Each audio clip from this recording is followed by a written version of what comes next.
안녕하세요 달콩이분들, 별콩입니다. 오늘은 인물 인스 중에서 사이즈가 작은 인물을 2장 꾸며볼 거예요. 보통 인물집 할 때 쓰는 인물은 톡지의 중심이 명확하게 보일 정도로 사이즈가 큽니다. 하지만 인물이라고 다 같은 사이즈만 있는 건 아니죠. 손가락 정도 되는 사이즈인데 전신인 아주 작은 인물들도 있습니다. 아무래도 다꾸의 주제의식을 커다란 인물 인스 안으로 나타낼 수 있었던 인물집과는 달라요. 작은 인물 인스는 배경이나 소품들로 주제를 보여주는 것이 편합니다.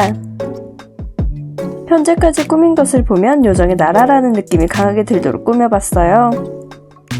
나무 위에 붙인 인물은 까만 너구리님의 인스인데 차라리 소품을 크게 하니 잘 어울렸습니다. 최근 인물 인스들의 사이즈가 커지긴 했지만 제겐 여전히 작은 인물들이 많아요. 옛날에는 실제 인체 비율과 같은 LD 인물을 거의 찾기 힘들었고 MD와 SD 위주였습니다. 참고로 약자를 알려드리면 SD는 슈퍼 데포르메로 실제 인체 비율에서 변형을 많이 준 것을 뜻해요. 이에 따라 MD는 미디움, LD는 라지 또는 라이트라고도 해석은 됩니다. 해석은 된다고 말한 이유는 SD를 제외하곤 한국에서만 쓰이기 때문이에요. 더 깊게 들어가면 일러스트 설명 영상이 될 것 같으니 줄이겠습니다. 그 사이 첫 번째 다꾸가 끝이 났어요. 사실 여기까지 편집해둔 걸 실수로 저장을 안하고 날렸는데 다시 여기로 오니 너무 좋네요.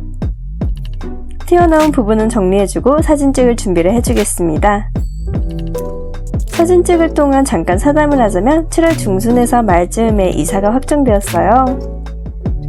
이사 준비를 할 때 문구용품도 다 들고 가고 싶은데 아무래도 양이 많다 보니 시간이 좀 걸릴 것 같습니다.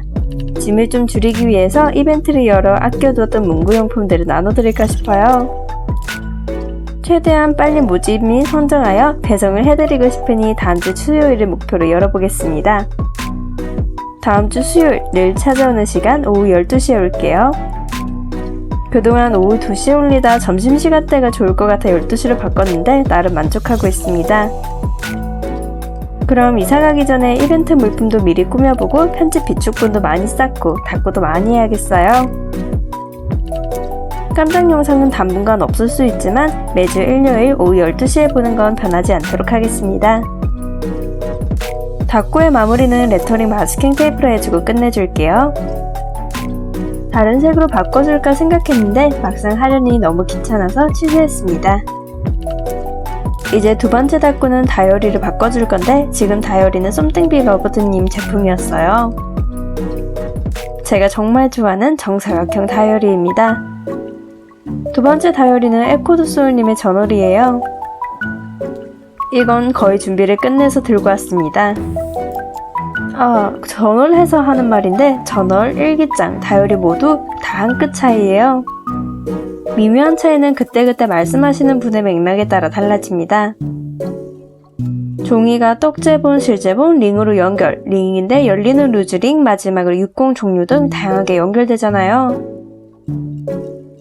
보통 저널하면 빈티지류를 생각하여 떡제본, 실제본 혹은 링제본까지 생각하는 경우가 많습니다. 하지만 그 범위가 무척 광활하고 사람에 따라 그 다이어리들도 다이어리라고 불려요. 물론 정확한 의미 분석에 들어가면 세세하게 나뉘어지겠지만 부를 때 자신이 편한 단어를 쓰게 됩니다. 이 다이어리가 저널이라고 불리는 이유 중 가장 큰 것은 판매자분이 그 단어를 사용했기 때문이에요. 초기엔 다이어리까지 제작하시는 셀러분이 극히 적었는데 그중 에코드소울님이 혜성처럼 나왔습니다. 심지어 1cm만 차이 나는 정사각형에 가까운 직사각형 사이즈로 인기가 많았어요. 몇 년 전만 해도 다이어리 사이즈가 A5와 A6가 대부분이었습니다. 정사각형을 좋아하는 저는 당연하게도 에코드소울님의 저널을 대부분 사게 되었어요. 그 다이어리 중 하나가 바로 이 다이어리입니다. 테두리가 띠처럼 색이 여러 가지인 것이 특징이에요. 그래서 다꾸를 할 때마다 컬러 테마가 정해지면 프레임 색이 맞는 곳을 찾아 꾸몄습니다. 이번에는 요정의 나라 느낌으로 하다 보니 큰 나무를 쓰게 됐고 청록색과 연결했어요. 완전한 초록색은 이미 페이지를 다 써서 청록색 부분을 택했는데 크게 차이는 안 나서 다행입니다. 이제 슬슬 다꾸 얘기를 해보자면 이번 다꾸에 사용된 인물은 무림니민스예요. 정말 섬세한 디테일이 보여서 좋아하는 분인데 예전 인스는 사이즈가 약간 작습니다. 첫 번째로 꾸몄던 볼드모트님 도안과 눈대중으로 보기에도 비슷한 사이즈죠. 그렇다 보니 비슷한 테마로 꾸미면 좋겠다 싶어서 이번에 나란히 들고 왔어요. 첫 번째는 현실에 가까운 요정의 나라라면 두 번째는 판타지적 요소를 늘렸습니다. 인물만한 커다란 나비를 붙이기도 하고 반짝이 효과가 있는 디테일들을 썼어요. 그리고 부가적으로 무광 후백 잎사귀로 자연의 느낌을 살려주었습니다. 지금 붙이고 있는 앤틱한 느낌의 꽃은 인물이 따라간 거예요. 인물을 보면 여기저기 노란색 포인트가 있습니다. 그 포인트를 보고 연상되는 느낌이 우주, 판타지 같은 이런 일반적인 느낌이 아니라서 선택한 인스예요. 이제 마무리를 해줄 건데 일기를 안 쓰는 페이지라 자잘한 걸 붙여줄 겁니다. 셀리안느님의 유광 후백 인스인데 쨍해서 정말 좋아해요.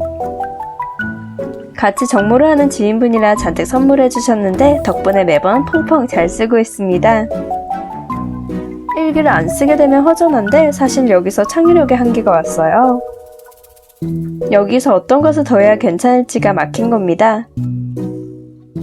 은은한 수채화 디테일을 써볼까 했지만 반짝이 디테일가 이미 충분히 은은했어요. 은은한 수치가 100으로 채워졌으니 그나마 눈을 돌린 것이 후백 인스입니다. 하지만 후백이 워낙 진하다 보니 멈칫한 건 있어요. 너무 쨍해서 인물이 그나마 투명인 것에 안심했습니다. 인물은 라벨지에 붙인 뒤 다시 오려서 투명이지만 불투명하게 사용할 수 있었어요. 라벨지는 오프라인을 써서 하면 소량으로 구매할 수 있지만 비싼 반면 온라인은 반대입니다. 투명 인스가 많으시면 온라인에서 주문하는 걸 추천드려요. 이 피스를 마지막으로 다꾸로 마무리하겠습니다. 오늘은 작은 인물을 이용하여 요정의 나라를 만들어봤어요. 시청해주신 달콩이분들 좋아요와 구독 감사합니다. 지금까지 별콩이었습니다.